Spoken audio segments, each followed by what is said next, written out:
Have a Merry Christmas, ho ho ho, from Golden Age Radio, rumble.com/C/GIR.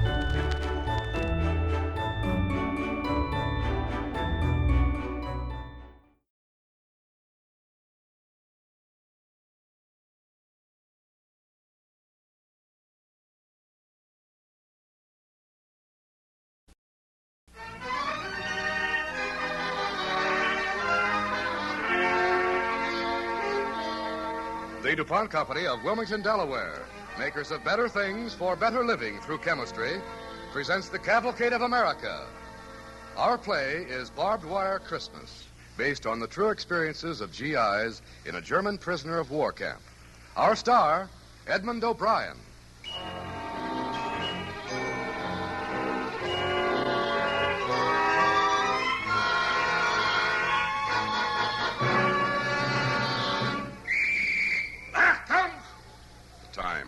Days before Christmas, 1944.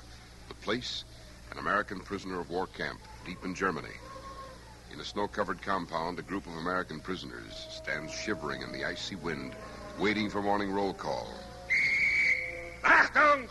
Achtung! When you hear this whistle, you'll come to attention. A message from the commandant. On the eve of Christmas, the curfew will be extended to 1 o'clock. Take notice. It's eve of Christmas only. On all other nights, as usual, any prisoner found outside barracks will be shot.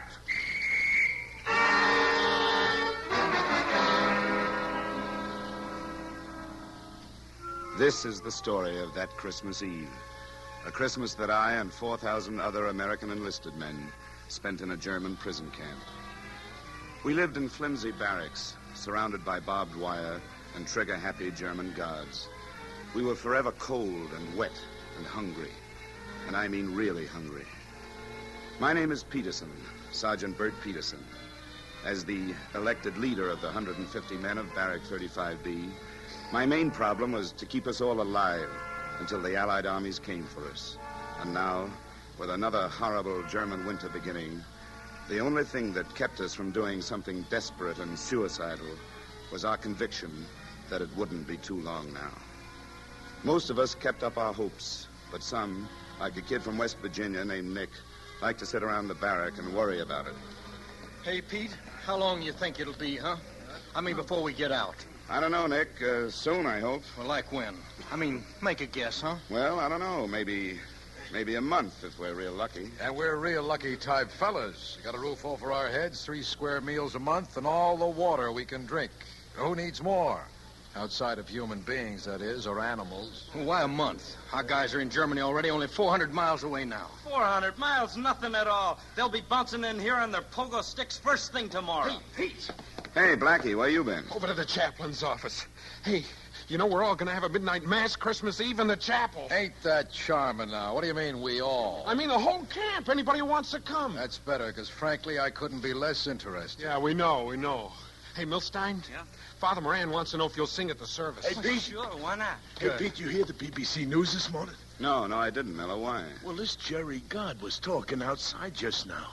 And he said that the Americans and the British were retreating like crazy back into Belgium. And that the war was just starting, and he said we'd be here for years yet. They're always yakking like that. You really believe that stuff? I don't know, Hud. It's just what I heard is all.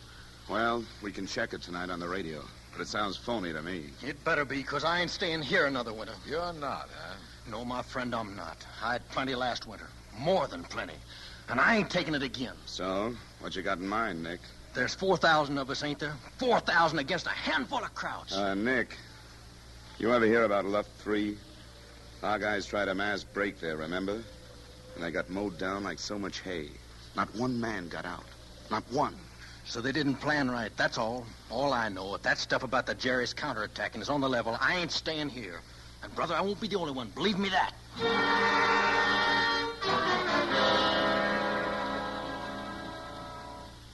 I believed him, all right.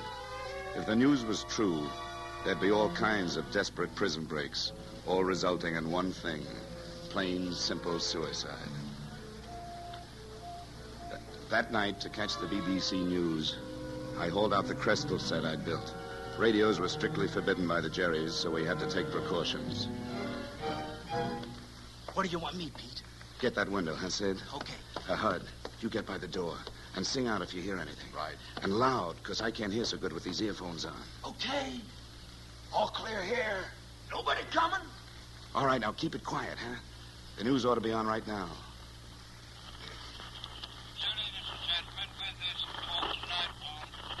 What's he saying, Pete? Yeah, is it on? What's he saying? Is it news? Quiet, will you? Quiet, I can't hear.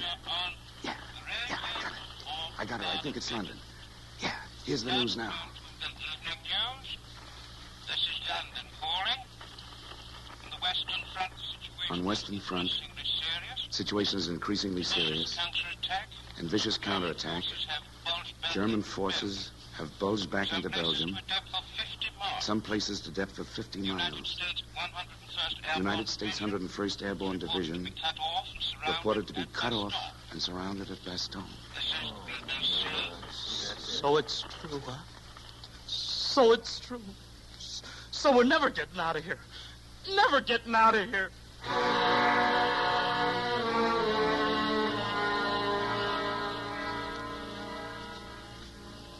Yes, it seemed to be true, all right. Very little was said that night after the news. The lights went out at 9, as usual. And as we crawled into our sacks, no one slept.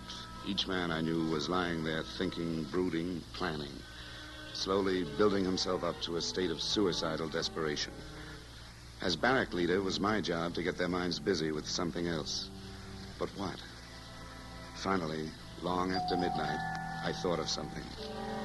And in the morning, first thing after roll call, I called a barrack meeting. All right, you guys, simmer down now, huh? Now, the purpose of this meeting, well, it's not very long until Christmas, and, well, we haven't done anything about it. What? The Yuletide season upon us so soon? Gracious me, how time doth fly. Christmas in this place, who cares? Well, I do, Nick, for one. You would. Okay, so I'm a sentimental fool. But I had some kind of a Christmas tree, for instance, every year of my life, and some kind of Christmas dinner. And I'm going to have them this year. Jerry's or no Jerry's. Count me in, Pete. Me too. Okay, Blackie. And the name's Milstein.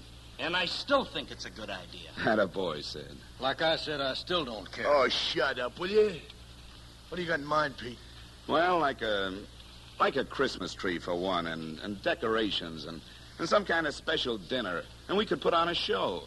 And later there'll be the midnight mass for whoever wants to go. Goody, goody, goody. Bud, will you shut up with that stuff? You want to go to your mass, you go to your mass. This is a free country. That's a joke, son? Just slipped out, Sid. Forget it. Anyway, we got to have some committees. Say, Blackie. Yeah? How'd you like to be chairman of the dinner committee? Okay, sure. Now, Hud, you're the comic around here. Suppose we put you in charge of the show. Oh, no, you don't, boy. No. Okay, we vote. All those in favor of Hud being chairman of the entertainment committee, say aye. Aye. Opposed? No! Motion carries. Oh, for Pete's sake, I don't... And the show better be good, boy, or you're going to get 4 dozen ripe tomatoes right in the... Hey, I'm going crazy or something? Who's got tomatoes, huh?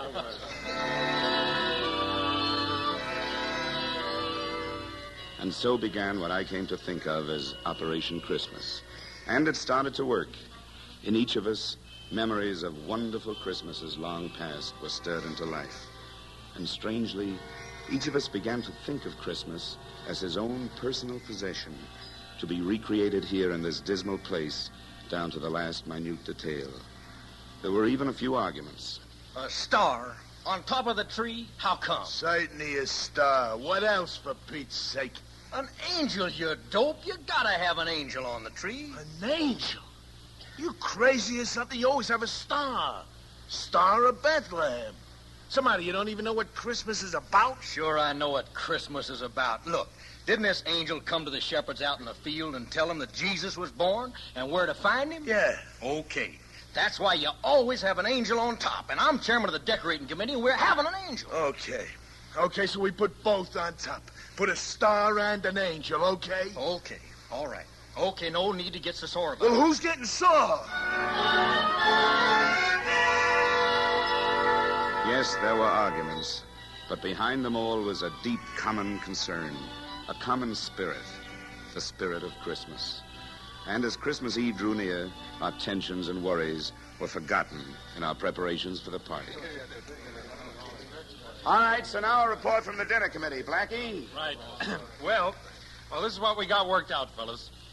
Each guy puts in 2 squares of K rations and 1 square D-bar, and then he gets some prunes, a couple of slices of Spam, and some liver paste, depending on what he's got. And I'm going to make us some cake out of what is commonly referred to as ingredients, being namely some sodium bicarb tablets. And thank you, Fanny Farmer.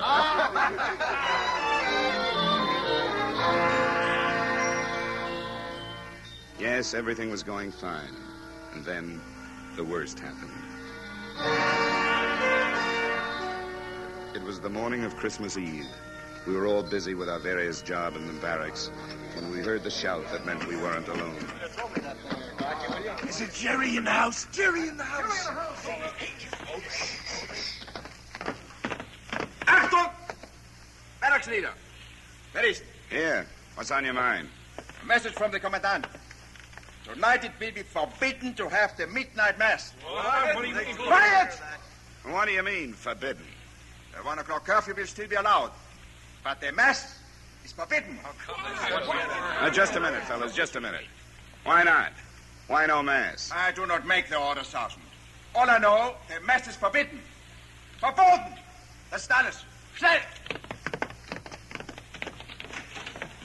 What's the matter? They're going crazy. What's the matter with the man? I don't know. They always got some stupid reason. How do you like that? I don't, not a bit. You know, I got a notion to go anyways. Yeah. They want trouble, we'll give them trouble. What are you yakking about, Hud? You weren't going anyway. All right, so I never had much use for that religious stuff. But to me, having a mass not to go to is just as big as your having a mass to go to. Try it again in English. Maybe it's more like this, Blackie. You're a Catholic and I'm a Jew, but we've only got one chaplain here, and, well, he happens to be Catholic, so we've got to sort of spread him around, so to speak. When he talks about God, I think of my God, and Pete here thinks of his, and Hud here thinks of his. Assuming he's got one. Sure, I got one. What do you mean? You think I'm some kind of atheist or something? One more. No, nobody said that, Hud. Nobody said that. And let's simmer down, huh? Well, I'm going over to the chapel tonight, and I'd like to see the Jerry or anyone else who's going to stop me. Me too. I'm going too. They'll kill you. They'll kill all of you. They wouldn't dare. What difference does it make, for Pete's sake? Who's going to live here anyway? I promised to sing, Pete, and I'm singing. So we're all going, Pete, whether you like it or not. What are you going to do about it, boy? Do about it? I don't know, Hud. I frankly don't know.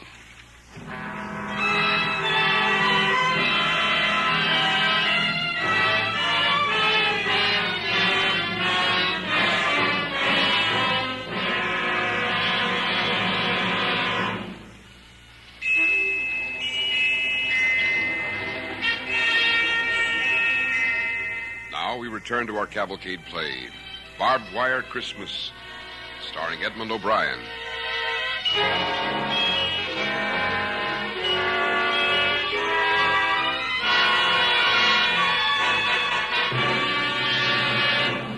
It was Christmas Eve, 1944.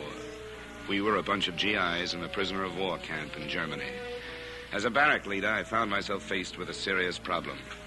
My guys were going to chapel for midnight mass, whether it meant getting shot or not. All I could do was go over and take it up with other barrack leaders. And when I got to their office, there were a couple of dozen other guys standing on the steps, barrack leaders and compound leaders, and also the chaplain, Father Moran. Hello, Pete. You too, huh? How are you, Padre? Say, what goes on here anyway? Well, it's a strange and wonderful thing, Pete.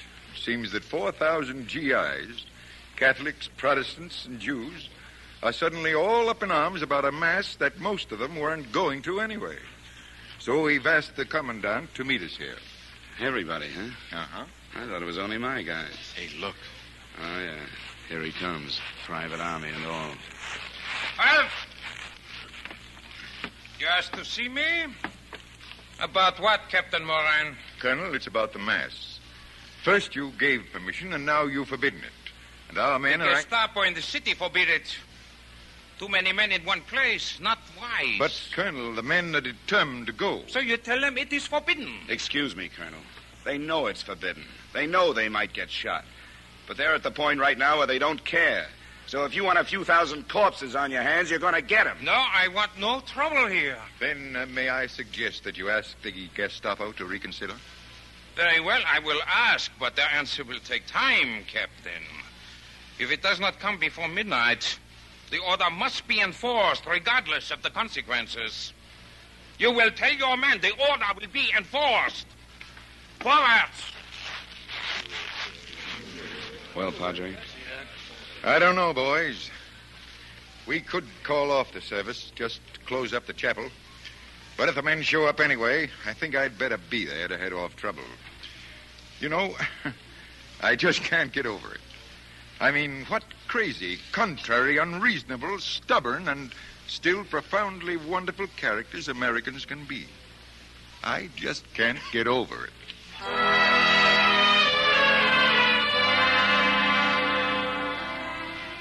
Well, I went back to the barrack and briefed the guys on what I'd heard. They listened and nodded and said nothing. They hadn't changed their minds about going to the Mass. Just didn't want to argue about it.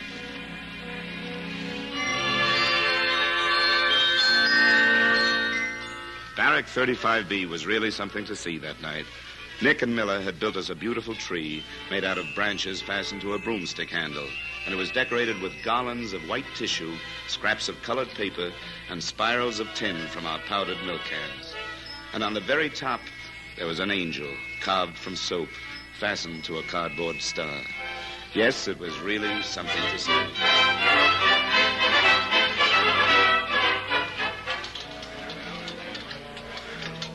Dinner time came, and still no word from the commandant.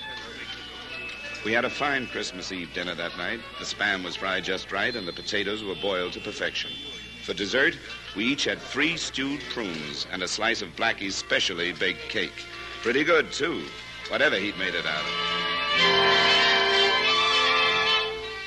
And then came the long-awaited show. We had all kinds of acts, but one I remember especially was Nick, because he sang of home. On top of old Smoky, all covered with snow, I lost my true lover from courting too slow. On top of old Smoky, I went there to weep for a false-hearted lover.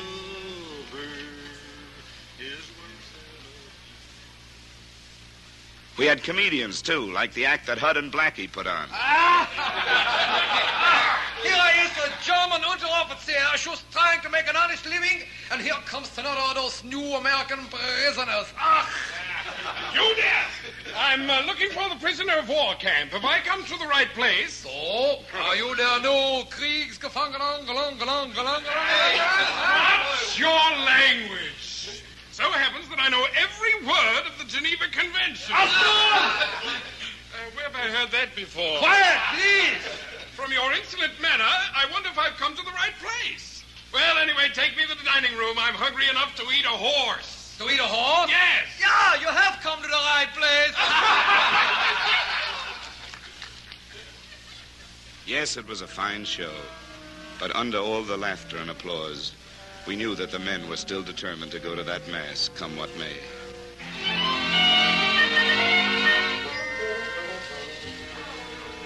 It was late when the show ended. We sat around quiet now and exchanged Christmas presents with our best buddies. They were strange gifts, some of them, but very precious in many ways. Hey, how do you like that? A can opener. Hey, Sid, where'd you get it? This isn't the one you had. You think I'm out of my head giving you my only can opener? No, I had an extra one. Well, fine. I mean, thanks. Thanks a lot. It's real charming of you, boy. Here. Here, I got something for you. Hey, guys, the time. It's almost 12. Anybody interested? Yeah. Yeah, I'm interested. Me too. Let's go. Hey, just a minute, hey? Just a minute, fellas. Bread, Pete. Now, please, give me a minute. I'll be brief. Yeah, well, the briefer the better. All right, so right now, we never had it so bad. But we'll get out of here. You know we will. If we can just stay alive a little while longer. Don't forget, we've got lives waiting to be lived back home. We've got girls waiting and kids waiting to be born and raised and houses waiting to be lived in. Warm houses with good food on the table. Okay, you don't want any part of it. Okay. So go on out now and get yourself shot. Guy might be right, you know. Well, maybe so. Hey, outside, look. Whole mob of guys from the other barracks heading for the chapel. Okay. There's going to be a mass. I'm going to sing. Yeah, let's go. Jerry's want to stop a few thousand of us. Let him try. Come on, let's go. Come on, Sid. Well, Pete, how about you? Yeah, sure. I'm coming. Let's go.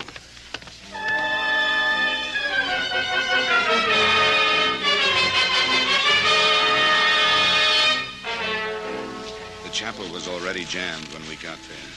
There wasn't room for those who came after us, and soon there were hundreds of guys outside, bunched around the open doors and windows, standing hatless in the snow. Inside, up by the cardboard candlelit altar, somebody I couldn't see began to play the wheezy old organ. The faces around me were tight with determination and anxiety. Where were the Jerrys? Why hadn't we run into any on our way to chapel? Obviously, they were laying low. But why? We didn't know. We were tense and afraid. Whatever Father Moran felt during that midnight mass, it didn't show. For him, the Jerrys and their barbed wire no longer existed. It was Christmas, and he was honoring the Prince of Peace. And then from outside, we began to hear something. And a whisper, starting among the men outside in the snow, swept inside the chapel from man to man, men whose nerves were at hair-trigger tension. The Jerrys are coming. Okay, let them start something. Come on, the Jerry, they want trouble. Come on, we'll give it to them. Take it easy now. The Jerrys were coming. We could see them, coming towards us across the snow, rifles in hand. In a minute or two, they were at the chapel door. We held our breath and waited. Not a man among us moved, but we were ready for anything. Then Father Moran turned and seemed to give a nod to Sidney Milstein. Silent night, holy night, all is calm, all is bright, round yon virgin mother and child, holy infant, so tender and mild. As Sid sang that age-old hymn, the Jerrys pushed their way into the chapel. And overcrowded as it was, gradually, our prison place of worship was filled with our guards and captors. I knew that one of them was right behind me, but I didn't turn around. Silent night. Nacht, heilige Nacht, alles schläft, einsam. Hey, listen. Yeah. How do you like that? Doch, heiliger Paar. And then we knew. The Jerrys weren't there to stop us, but to join us. In all our anger and fear, we'd forgotten one thing. It was Christmas for them, too. And remembering this, we began to sing. We all began to sing.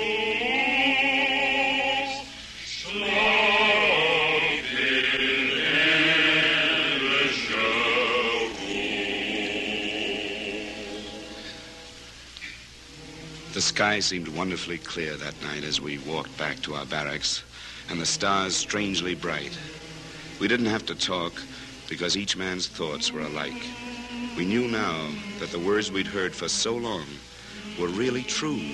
That Christmas isn't only an anniversary, but a universal spirit of brotherhood, of peace, and goodwill. And in realizing these things, we'd lost our fear.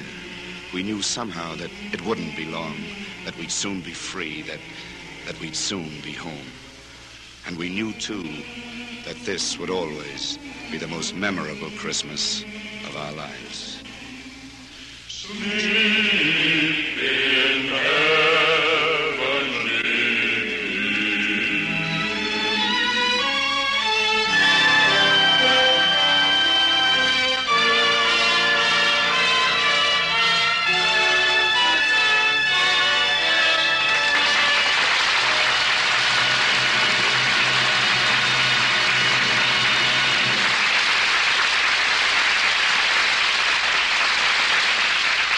Thanks to Edmund O'Brien and the Cavalcade Players for tonight's true story.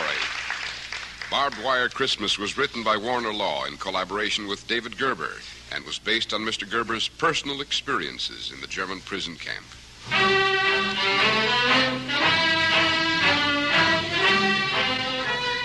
Original music for tonight's DuPont Cavalcade was composed by Arden Cornwell, conducted by Donald Voorhees. The program was directed by John Zoller. With our star, Edmund O'Brien, you heard Gary Wahlberg, George Petrie, Bill Zuckert, Ross Martin, Harry Jackson, Ed Jerome, Tonio Selwert, Kermit Murdoch, Dan Ocko, and Nelson Olmsted. The DuPont Cavalcade of America came to you tonight from the Belasco Theater in New York City and is sponsored by the DuPont Company of Wilmington, Delaware, makers of better things for better living through chemistry.